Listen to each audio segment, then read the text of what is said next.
화제가 된 이슈를 짚어보는 시간 이슈앤스토리입니다. 최영일 시사평론가, 백성문 변호사 나오셨습니다. 네. 안녕하세요. 네, 어서 오십시오. 반갑습니다. 자, 고양시 저유소 탱크 화재 소식 먼저 짚어보겠습니다. 오늘 새벽 4시경에 화재 발생 17시간 만에 다행히 진화가 완료됐습니다. 당초 예상보다 생각보다 좀 시간이 오래 걸렸어요. 그렇죠. 17시간이나 걸렸죠. 예. 그 안에 휘발유 탱크 안에 있었던 휘발유량이 440만 리터입니다. 예. 통상적으로 이런 기름을 진화할 때는 물을 뿌리면 폭발 사고가 나요. 2차 예. 폭발 사고가 계속 날 수 있기 때문에 물이 아니라 이제 그 폼이라고 해서 예. 그 거품 나는 거. 거품을 가지고 이제 진화를 하려고 하는데 예. 문제는 이제 기름이 계속 남아 있으면 뭘 써도 계속 타잖아요. 그렇죠. 그래서 어제 오후 한 8시쯤에 진화 작업을 이런 방식으로 진행하면 안 되겠다라고 이제 진화 방식을 바꿉니다. 그러니까 쉽게 말하면 휘발유를 다 태우자. 예, 빨리 그래서 태우자. 이제 인근 이제 옆에 경유 탱크가 있었는데 예. 경유 탱크 쪽으로 휘발유를 일부 넘기고 예. 그 밑으로 물을 주입하는 방식으로 이제 휘발유를 띄우는 거죠. 물이 들어가면 휘발유가 위로 올라오지 않습니까? 그렇죠. 예. 휘발유를 계속 위로 올려서 그 띄우는 방식으로, 그래서 이제 휘발유를 다 태우는 방식으로 진화를 했고요.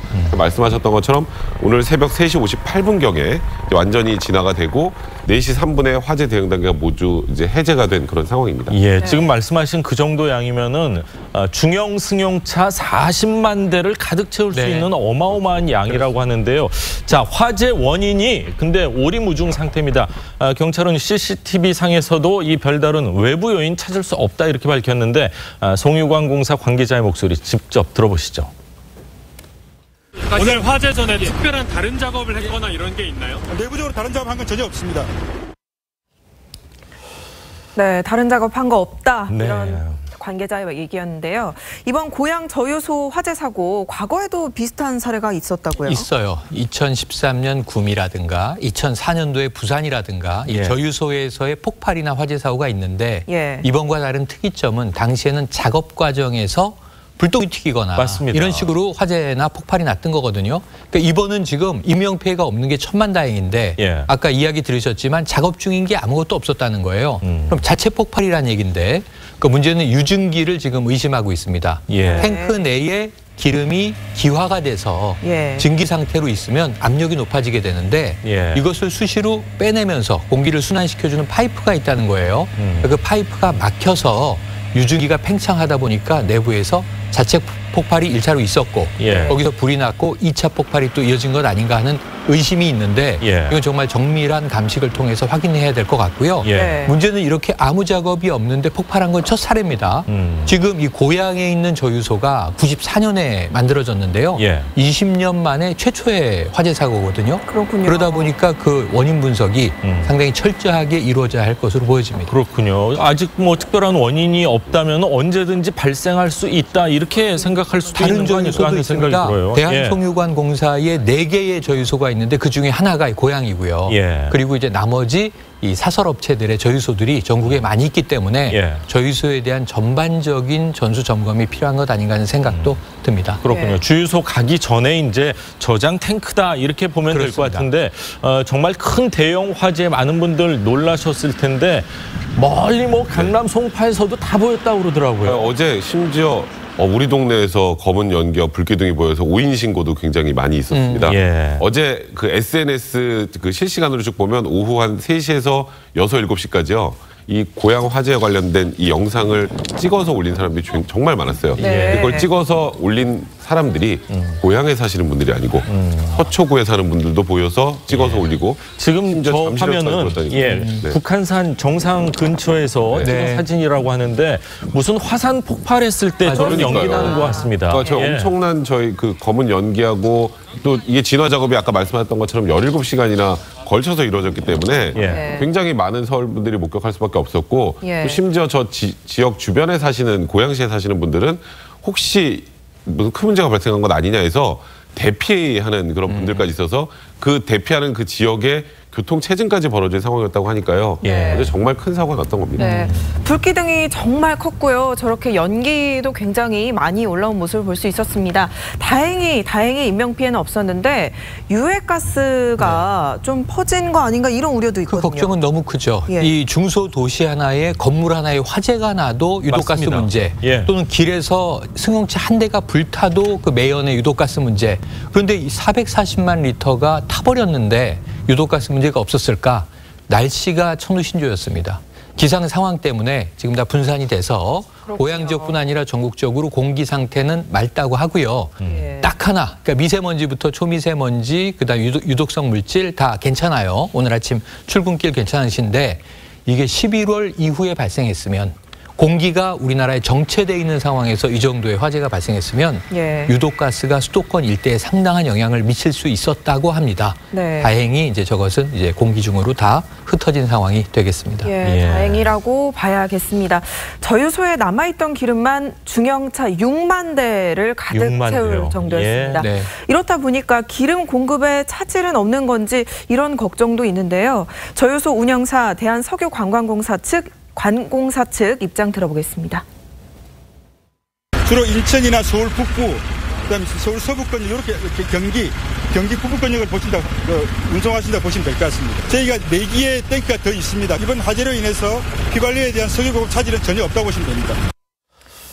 네, 석유 공급에는 차질이 없다 이런 말을 했는데 공급에 차질이 없어도 휘발유 지금 440만 리터가 그냥 날아갔거든요. 그리고 돈 주고 산 거 아니에요. 아까 6만 대 중형 승용차를 꽉 채울 수 있을 뿐만 아니라 이 수도권 일대 140개 주유소를 꽉 채울 수 있는 분량이에요. 140개요? 네네.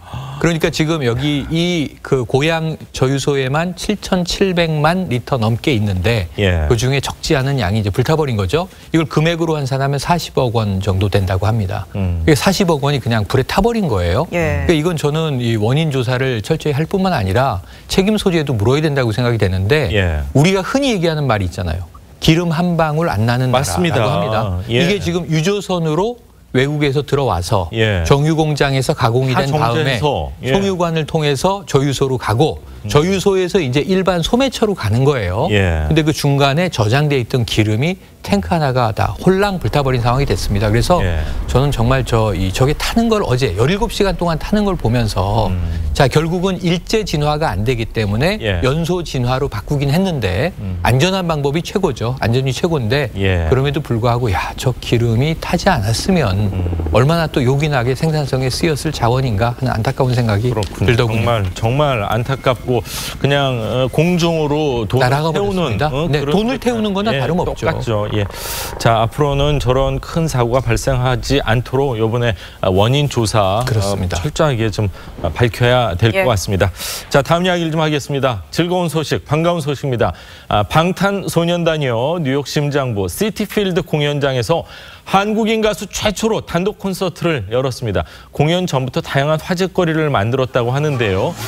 공연 며칠 전부터 팬들이 공연장 앞에 텐트를 치고 뭐 스탠딩석이라고 하는데 거기에서 보고 싶어서 그렇게 뭐 난리였다면서요. 네, 그러니까 좌석이 있는 곳 말고 가운데는 그냥 이 스탠딩석이라고 해서 들어가서 이제 뛰어노는 분위기인데 앞쪽을 차지하는 게 팬들에겐 중요해요. 제일 가까이서 볼 수 있으니까. 그렇죠. 근데 그 선착순이거든요. 자리 잡는 게. 그러니까 거의 한 며칠 전부터, 나흘 전부터 이 시티필드 스타디움 앞에 텐트를 치고 지금 춥지 않습니까?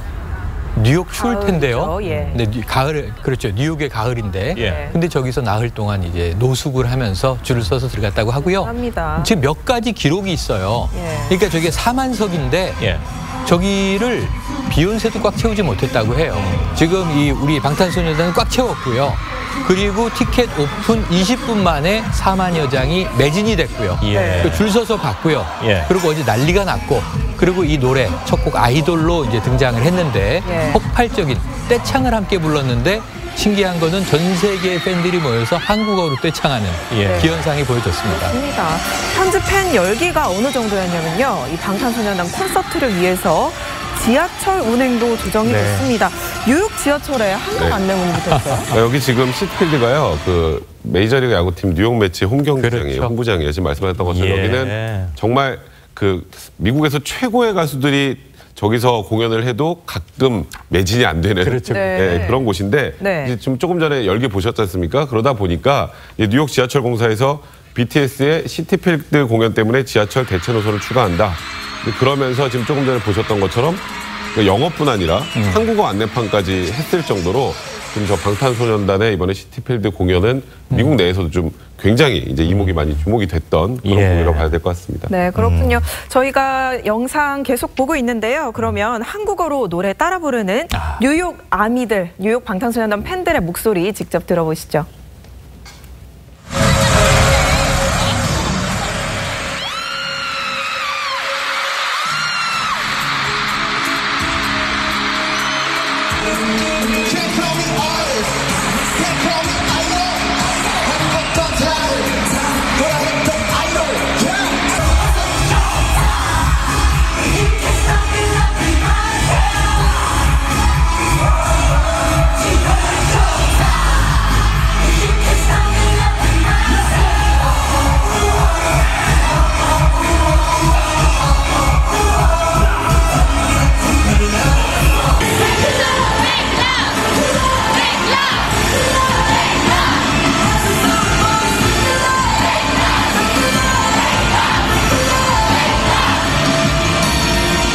정말 대단합니다. 미국이건 우리나라건 여성분들의 이 함성 소리는 거의 비슷해서 저희가 뉴욕인지 한국인지 모를 정도인데 자, 방탄소년단 아이돌 뮤직비디오 공개 43일 만에 2억 뷰를 돌파했다고 하는데 우리나라 인기가 최고 기록입니다. 네, 그러니까 페이클러브가 그 기록을 경신했었어요. 44일 만에 2억 뷰를 넘겼습니다. 그런데 이번에 아이돌은 이제 43일 만에 하루를 더 당겨서 2억 뷰를 넘겨서 2억 뷰가 보통 뷰가 아니죠. 처음에 강남스타일 싸이가 불렀을 때 1억 뷰 넘겼다고 난리가 났던 때가 엊그제 같은데 지금 이제 드디어 아까 그 뉴욕 매츠의 홈구장 시티필드도 그렇고요. 제가 보기에는 비틀즈급 대우를 지금 받기 시작하고 왔습니다. 대단합니다. 자, 뭐 한류 하는데 제2, 제3의 한류 계속해서 BTS 많은 사랑받기를 기대하겠습니다. 자, 오늘 두 분 말씀은 여기까지 듣겠습니다. 감사합니다. 고맙습니다. 고맙습니다.